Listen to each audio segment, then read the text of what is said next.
O Trump tentou ganhar do Brasil, mas o Brasil desafiou o Trump e ganhou. Olha só, o pessoal do New York Times está todo satisfeito aqui, está feliz da vida, comemorando, né? Os democratas lá nos Estados Unidos estão comemorando a vitória do Lula.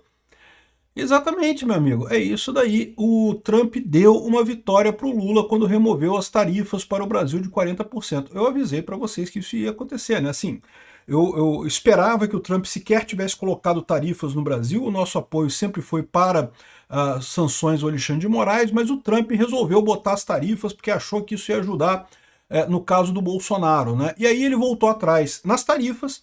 Em tese, você pode colocar que a situação do Brasil agora é pior do que antes, porque, embora tenha tirado a tarifa para a maior parte dos produtos, ainda tem uma série de produtos brasileiros com tarifas de 50% nos Estados Unidos, pescado e outras coisas, né?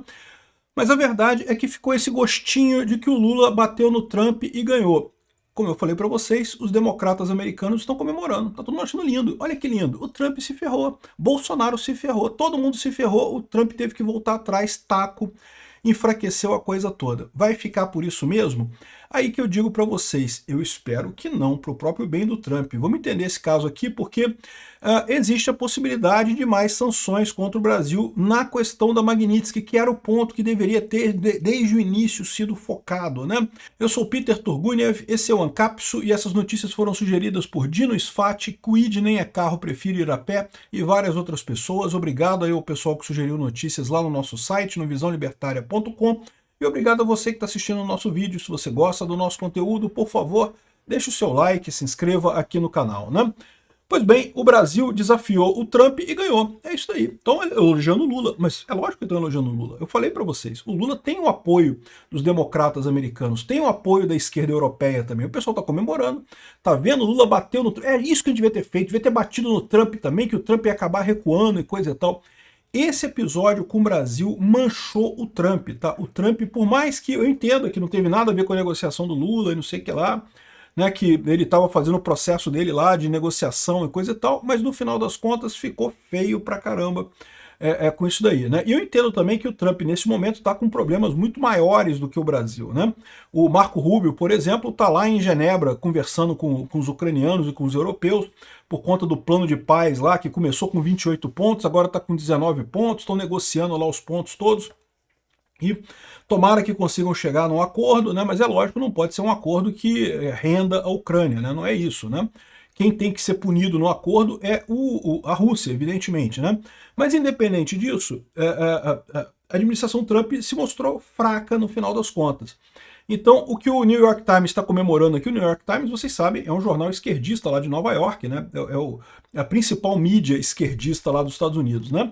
Então eles estão falando aqui, ó, isso é muito ruim, né? Foi o que o Trump disse quando o Bolsonaro foi preso, agora definitivamente, né? É muito ruim, coisa e tal, né?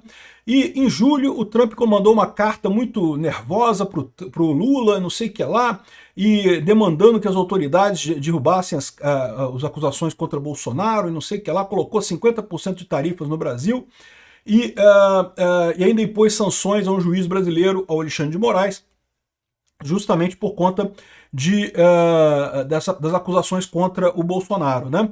E no final das contas, 5 meses depois, o Trump não fez nada além de admitir derrota. No que ele tirou as tarifas do Brasil, ele admitiu derrota. Não conseguiu fazer nada do que ele pretendia e coisa e tal. E, na verdade, o final, segundo estão dizendo aqui, seria o pior, né? Ou seja, a intervenção do Brasil foi um caso extraordinário que mostrou como eles não só não conseguiu a coisa, como piorou a situação. Muitos analistas dizem que a Corte Suprema Brasileira deu ao Bolsonaro uma sentença maior por causa da intervenção do Trump. Na verdade, não, tá? Eles já pretendiam dar uma pena absurda para Bolsonaro, a gente já sabia disso. Isso aqui não fez diferença, né? Agora, isso aqui também não fez diferença.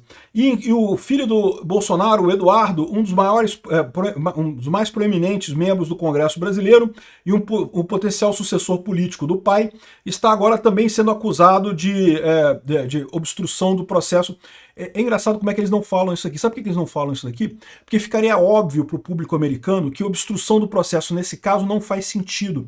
O Eduardo pediu ao Trump para o Trump intervir. O Trump que decidiu intervir. Não é culpa do Eduardo Bolsonaro. Não tem como você pedir alguma coisa para alguém e isso ser interpretado como obstrução de justiça, né?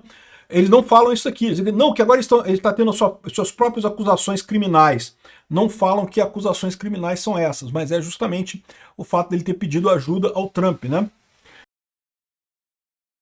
E, de novo, eles não falam nada sobre o processo do Bolsonaro. Diz que o Bolsonaro também não quis sair do governo. Como que o Bolsonaro não quis sair do governo? Pô, o Bolsonaro entregou todo o controle para o Lula assumiu no dia 1º de janeiro, sem nenhuma oposição, sem nada. Imediatamente, uma semana depois da derrota na eleição, iniciou o processo de transição, já tinha gabinete de transição, já tinha tudo funcionando, não teve nada que Bolsonaro tenha impedido a transição de governo. Ah, mas ele não foi entregar a faixa para o Lula. Caraca, e daí, meu amigo? Que diferença faz isso, cara? Ah, mas ele foi para os Estados Unidos. Assim, uma coisa que não tem lógica nenhuma isso daqui, uma coisa absurda, né?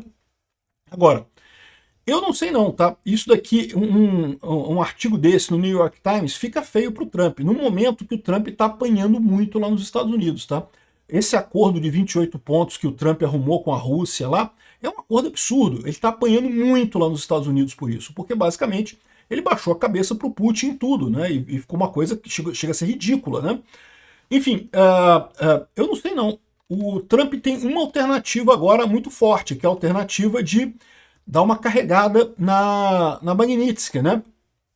O pessoal está colocando aqui que houve uma crítica muito forte, né, da diplomacia americana, que a prisão do Bolsonaro foi provocativa e desnecessária, o que eu concordo plenamente. Provocativa e desnecessária, absolutamente nada justifica o que aconteceu, muito menos a questão, mas se ele tentou adulterar a tornozeleira e coisa e tal, besteira, isso faz zero diferença no final das contas, e teve muita crítica e coisa e tal. Agora, o negócio é isso, né?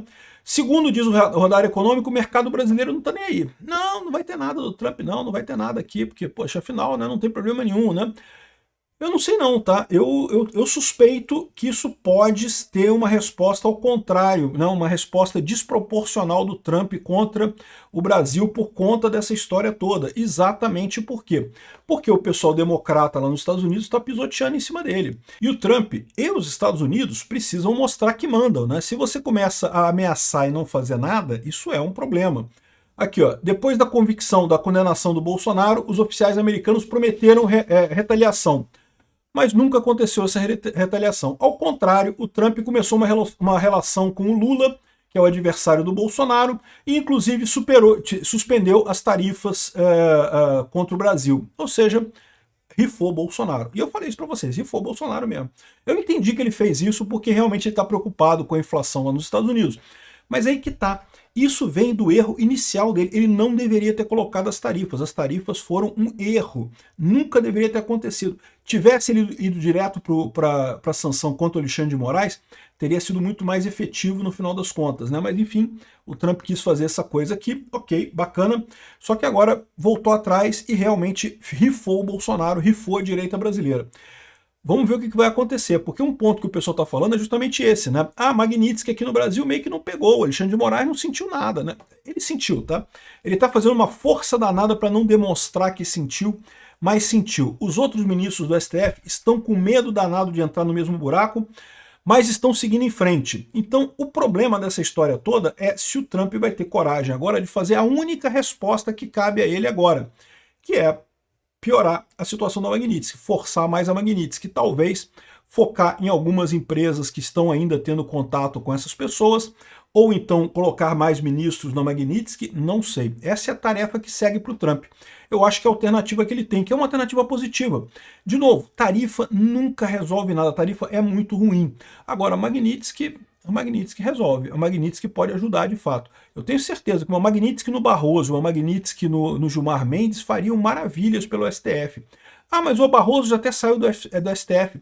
Não, mas exatamente por isso, porque mostraria que não adianta, não é uma coisa que eles vão parar de responder no momento que eles saírem do STF. Eles continuam sendo responsáveis pelas lambanças que eles fizeram na política brasileira para o resto da vida deles. Todos eles, Carmen Lúcia, Gilmar Mendes, mesmo depois que deixarem o STF, né? E mais do que isso, deixa muito claro o problema real que foi justamente esse STF fora de padrão, fora de qualquer controle. Vamos ver. Foi muito ruim para o Trump isso daqui, tá? Ficou muito feio. O New York Times, os democratas estão comemorando isso daqui, estão achando lindo. Lula tá virando um ídolo para eles lá. A verdade é essa. E para os europeus também. Muita gente na Europa está reclamando, porque os europeus baixaram a cabeça para o Trump e negociaram com o Trump. Deviam ter feito igual o Lula. Não fez porra nenhuma, não entregou nada e o Trump voltou atrás sozinho. Ficou feio para o Trump isso daí. Agora vamos ver o que o Trump vai fazer. Obrigado por assistir nosso vídeo até o final. Tem alguns links para você nos ajudar aí na tela e também na descrição desse vídeo. Contribua com o nosso projeto.